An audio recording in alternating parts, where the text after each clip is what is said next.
I know that the moment I stepped out of the hospital that the world will be different. All the doctors and nurses who attended to me have forewarned me that treating and managing congestive heart failure requires a considerable lifestyle change, starting with my eating habits. For anyone who knows me, I love good food. And almost all that delicious, tasty food is primarily high in sodium, like Cheetos, ramen, dim sum every Sunday, soups, cheese, etc. They're all loaded with sodium. I was devastated just thinking that I would never get to eat the way that I used to indulge in the past. But it's alright. I will do whatever it takes to make sure that I put this congestive heart failure under control and not be hospitalized again. My goal was to get better, and I would do everything the doctors told me to get to that point. Even before I left the hospital, I was already researching and looking for a cookbook or any book written for low sodium diet. Seek and you shall find. I found the No Salt, Lowest Sodium Cookbook by Donald A. Gazzaniga. Well, he was diagnosed with congestive heart failure as well and was headed for a heart transplant too. The same fate as me. The book was perfect, exactly what I was looking for. I cooked a lot before heart failure and I realized I'm not good at following instructions, more so measuring ingredients. But I got the book anyway. It's waiting for me in my apartment when we got back to Chicago. So I gave it a try. It has some good explanations on why excessive fluid intake and sodium intake can help reduce congestion and decrease symptoms of congestive heart failure. It has some basic information on good nutrition for a healthier heart. Things we've learned in school or have seen on TV about fats, cholesterol, and sugar, but now they have more meaning to me as I'm dealing with a real heart problem.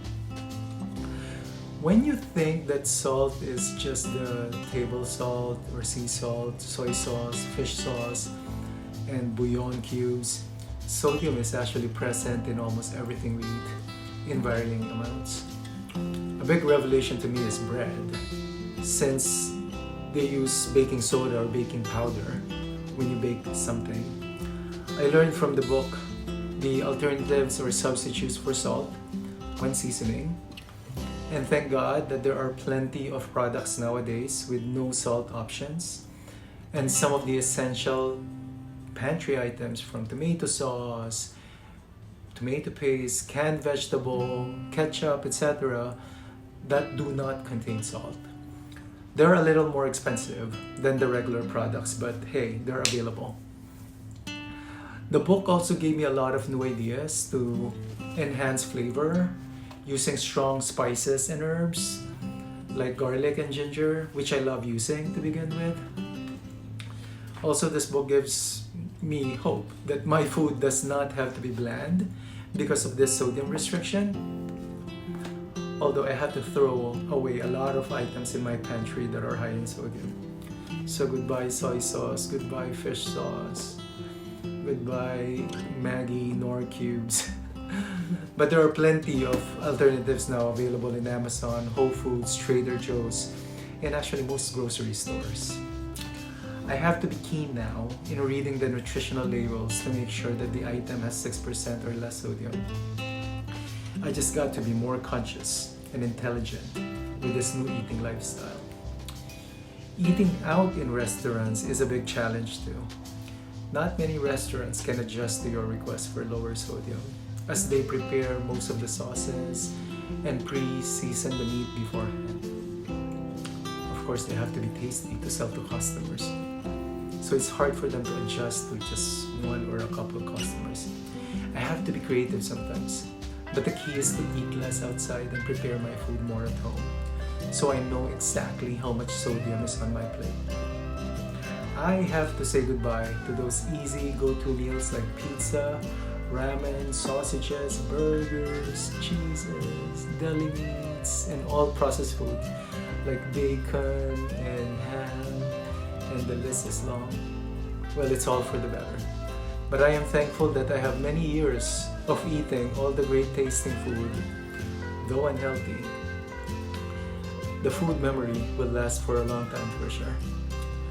So in future posts and videos, I will share my continued relationship with food and how I get creative in whipping up some dishes to satisfy my cravings in a healthier, heart-friendly fashion. Thank you.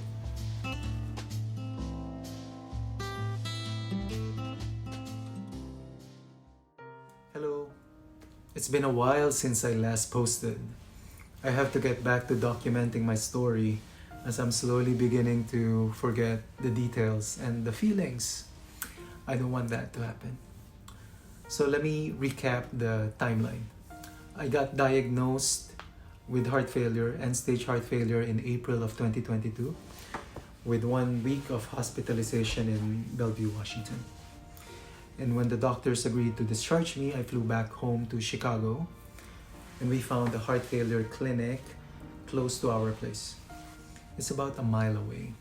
So from April to September, I was seen by the amazing doctors, cardiologists, and nurses of Illinois Masonic. We talked about having to undergo a heart failure treatment plan, which included plenty of heart medications to help lower blood pressure, improve blood flow, and strengthen heart muscle. And there are also some water pills to reduce fluid retention. I was almost in the clinic at least once a week, as I remember. There were a few visits where I had to take IV drips of diuretics, which works faster than pills whenever I have accumulated so much liquid in my body in a short period. Then part of the treatment plan is lifestyle change. These can help prevent and manage heart failure by reducing risk factors and improving overall health. Some examples are eating low sodium, low salt, and low fat diet, limiting alcohol, exercising regularly, which I do anyway before, and managing stress, which I don't do before. I decided actually to take a full medical leave to eliminate the work stress factor. I'm just grateful that I work in a company with colleagues in the medical field, so they completely understand my situation and are very supportive in many ways. So every day, I walk or do a light jog by Lake Michigan, just across our place. And as recommended by my cardiologist, I enrolled in a cardiac rehab program where I spend an hour or so in the cardiac clinic for cardiovascular health education, counseling, and do some exercises like treadmill, stationary bike, and stepper, while hooked on heart monitors. And then many tests happened after that, including a pulmonary stress test that measures how well my lungs and heart work during physical activity. It can also tell how severe my heart failure is. It involved breathing into a mouthpiece connected to a machine while exercising on a treadmill. The machine records the amount of oxygen and carbon dioxide in your breath, and your heart rate, blood pressure, and oxygen saturation. I remember acing it. I reached the level 6 intensity actually, I think, when I was almost jogging. I had a glimmer of hope that my body would overcome this heart failure after seeing the result. Nevertheless, my doctor suggested that I start the evaluation for the advanced therapies in case the worst scenario happens. The evaluation is a comprehensive process that determines whether I am suitable candidate for advanced therapies, such as LVAD, or what I have right now, the left ventricular assist device, which is a heart pump, and heart transplants. I agreed to get started with the workup. At the back of my head, I thought I would never reach that point where I needed them. The evaluation includes a series of consults, tests, procedures, and plenty of blood work. It aims to assess the extent and the cause of my heart failure, and then the health of my other organs, and my physical, mental, and social well-being.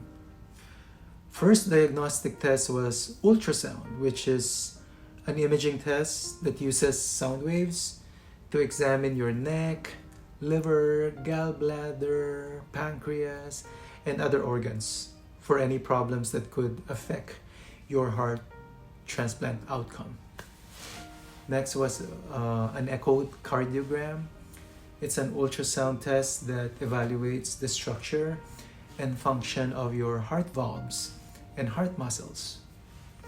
It also measures your ejection fraction, which was 15% for me. And this is the percentage of blood that your heart pumps out with each beat. There are many blood and tissue tests.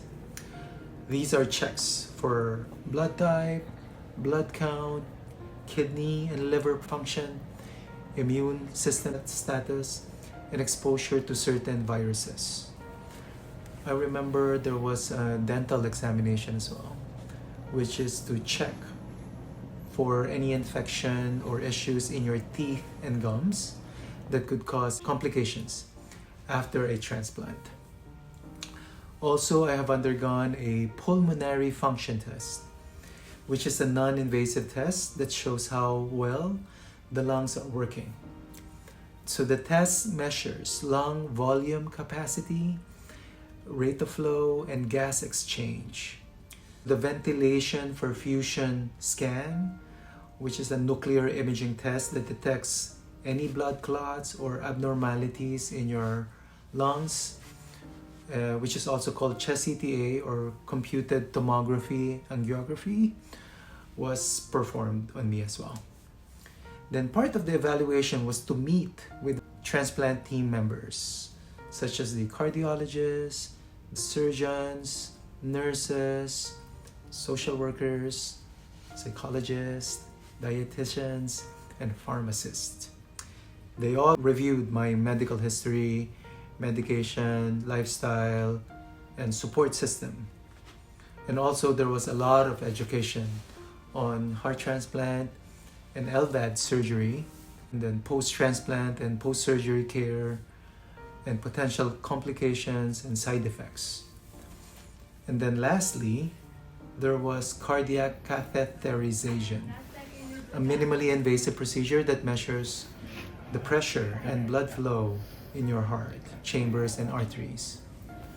It also helped to detect blockages and defects in my heart, where they put a catheter in my neck artery that goes straight to my heart and do some measurements like pulmonary pressure.